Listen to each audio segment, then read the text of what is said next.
Now, here's the next exercise. I want you to look now at the whole list that you've written and the exercises we've done. Now I want you to answer this question. What kind of person must I become to achieve all I want? And I'll give you time to write that down now. What kind of person must I become to achieve all I want?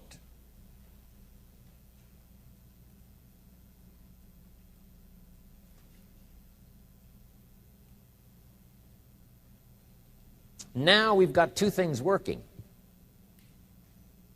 What you become helps you to achieve, and what you achieve helps you to become. And the more you become, the more you can achieve, and the more you achieve, the more you can become. Who knows which affects the other the most?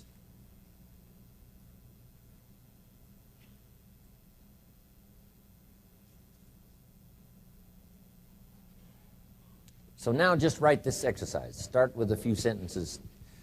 We won't have time for you to, take a lot of time, but just start with a few sentences. Your concept of the person you think you must become to achieve what you want. This is time for a little truth here. Maybe you need to become much wiser than you are at the moment. You need to become stronger. You need to have better health.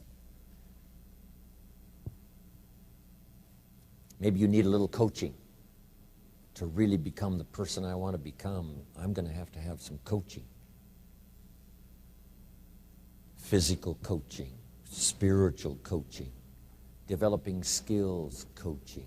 To be the influence you want to be, you got to build an incredible reputation. What kind of person must I be to attract all that I want in my life and the people that I want and the opportunities that I want? When you knock on the door and opportunity opens, you must stand there as a very attractive person, or you may not be invited in.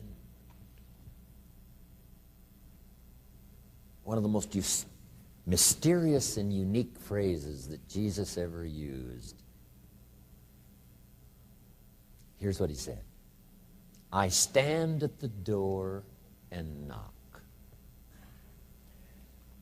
And if you opened the door, would you probably invite him in? This extraordinary person. You say, wow, yeah. And he said, if you invite me, I'll come in. We'll sit down. Talk things over. For you to be that kind of attractive person, that if you knocked on the door of opportunity and it opened and you stood there, would you be the kind of person that opportunity would say, come right in? And sit down and let's talk about the future. Wow. What kind of person? Okay, now put a little star there. And what the star means, right, is to finish this exercise later.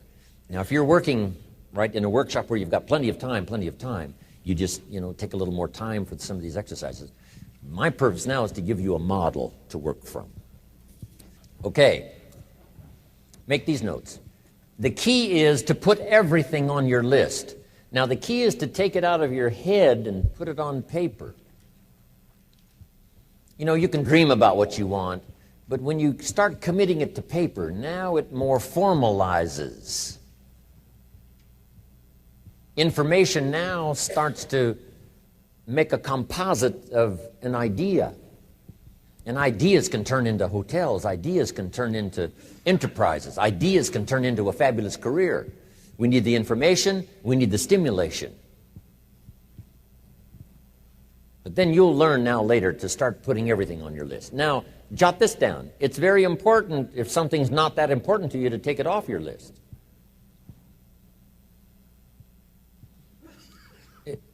You don't have to accomplish this whole list. But if you had 100 items on your list and you accomplished 80, who cares about the other 20? If you got the biggest share of what you went for, wouldn't that be enough? And the answer is probably yes. It'd be overwhelming. Okay. So you can rearrange this list. You can change it. You can tear it up and start over. You can say, oh, last year I thought this was so important. That's not important to me anymore. The things I've learned in the last 12 months, I've changed my whole goal list. I thought this was so it. Okay, now here's the next note, and we're wrapping it up now. Here it is. There's two great words of antiquity everybody should learn. Here they are. One's positive and one's negative. And we studied a bit about that yesterday. Positive, negative. Here's the positive word from antiquity. Behold. That's the positive word. Behold the possibilities. Behold the opportunity. Behold the future and give it design. Behold and look at the chances you've got. Behold, spring has come. Behold, the day has arrived. And the sun is shining and the shadows are fleeing away. Behold, the next person you can meet might be your friend for life. Behold, the next person might be a colleague forever. Behold, that's the positive word, behold. Now, here's the negative word. Beware.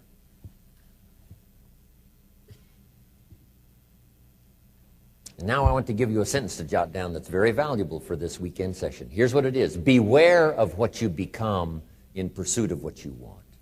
Beware.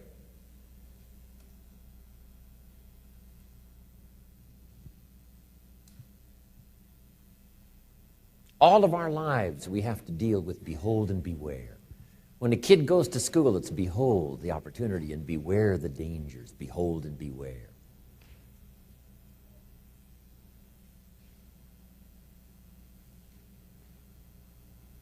So beware of what you become, pursuing what you want. Some things I went for in the very beginning cost me too much. I got so obsessed with some things that I found out later the price was too big to pay. If I would have known better, I never would have paid. But sometimes we learn when? After. So don't become so obsessed with something that you lose your sense of reason or it costs you your friends. Don't be so obsessed with something that you compromise your virtues and your values.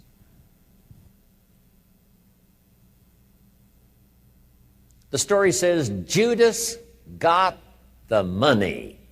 You say, well, that's a success story. No. It's true, 30 pieces of silver was a sizable sum of money, but it was not a success story. His name was Judas. Doesn't that ring a bell? It makes all the difference in the world. Judas got the money. Here's something interesting about the story of Judas. After he got the money, he was unhappy. Someone says, well, if you had a fortune in your hand, why would you be unhappy? And here's the key. He was not unhappy with the money. He was unhappy with himself. Here's a key phrase. The greatest source of unhappiness is self-unhappiness. It's not from outside the things that make us unhappy. The greatest devastating unhappiness is to be unhappy with yourself. Now, a mild form of unhappiness is constructive. The desperate form of unhappiness is destructive. It's like worry. We should all worry a little, but not let it destroy our lives. If you're in New York about to step off the curb in downtown Manhattan and the yellow taxi's coming, best you worry enough to get your feet back up on the curb lest you get yourself wiped out. So it's called caution but not undue caution. It's called fear and worry, but not the worry that kills you, not the worry that destroys you. It's like hate. You don't need to hate your job.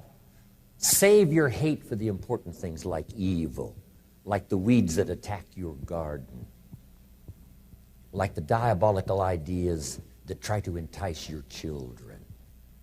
Right? You don't need to hate everything. I hate this, I hate that. That's the misuse of your hate. Save it for the things we really must hate. But this is so important now to beware. Judas was so unhappy he tried to take the money back. They said, heck with you, we got what we wanted, you got what you wanted, out. They threw him out with his money. Now he becomes so desperate, he goes out and hangs himself for what he did. He became a traitor. So that's the caution now. If Judas could speak back to us in any kind of clear language, here's what he might say. beware of what you become in pursuit of what you want. Don't sell out. It's not worth it. Okay. And now here's the last note. If you'll start this glorious journey of being meticulous, deliberate, and hardworking about setting your goals for the day, setting your goals for the month and the year, setting your goals for your family and yourself and your business and your colleagues, start thinking forward. Here's what you will become: a major contributor not only to yourself, but a major contributor to others. And that's exactly what you want. Direction determines destination. Destination is not determined by hope. It's not determined by wish. Destination is determined by direction. You cannot change destination overnight, which means you can't arrive at a 5 years from now place tomorrow. But here's what you can change today, and overnight you can change direction. And it is so fascinating what a little small change of direction will do. Let's say that you're here and you're headed this way, and 5 years from now you'll wind up here.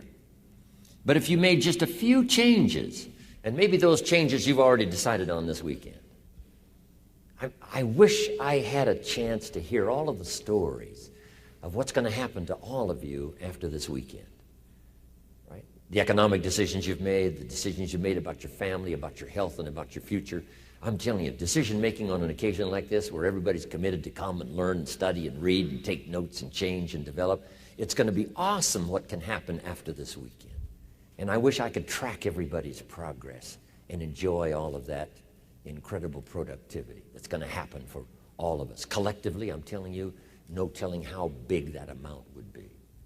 But here's how we individually can arrive at a new destination. Maybe right now by discipline or lack of discipline or direction, you're headed this way. But it wouldn't take much to change direction and head this way. So that in 5 years, you wind up here instead of here. And the difference now of getting off this track and getting on this track is not much. A few decisions in discipline, a few decisions in learning, a few decisions in change of behavior, change of habit, a few decisions in setting goals that you've sort of let drift before.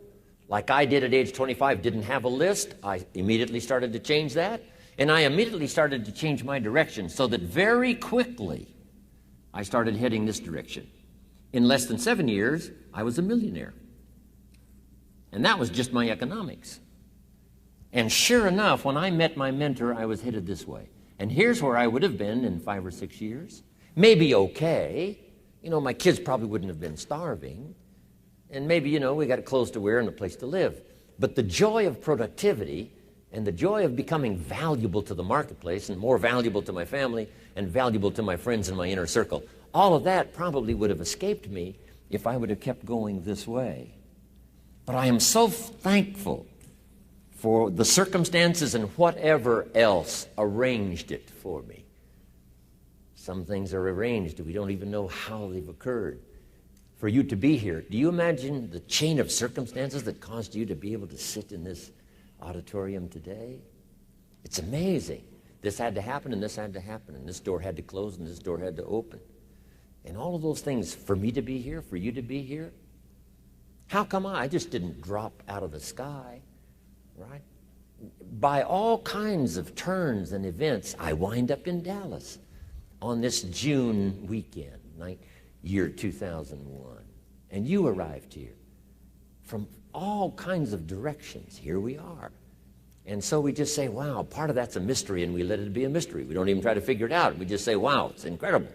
But now that we're here, how could we collectively and individually affect each other's lives? It's by doing just what we've done: study, learn, teach, shake hands, trade stories, and do all the stuff. So that we can help other people as well as ourselves to make that small journey to a new direction. So jot that down. It's only a small journey to a new direction. It's only a small journey to a new direction. I hope this journey that you're taking with Jim sets you on a path to achieving your dreams. Many of the lessons that you heard in this module today are the lessons that changed my life when I first met Jim back in 1994. I know the power of a clear set of goals and aspirations can have, but I also know that goals can only be achieved over time and by taking massive action. Now that you've powered through Jim's rigorous workshop and categorized and prioritized your goals, what steps will you take to achieve them? And more importantly, what kind of person will you need to become in order to reach those goals? Now I'd like you to add one last short-term goal to your list, and that is to meet me right back here next week for Module 4, where Jim will share his thoughts about the keys to being an effective leader. Trust me, you don't want to miss this one. I'll see you next week.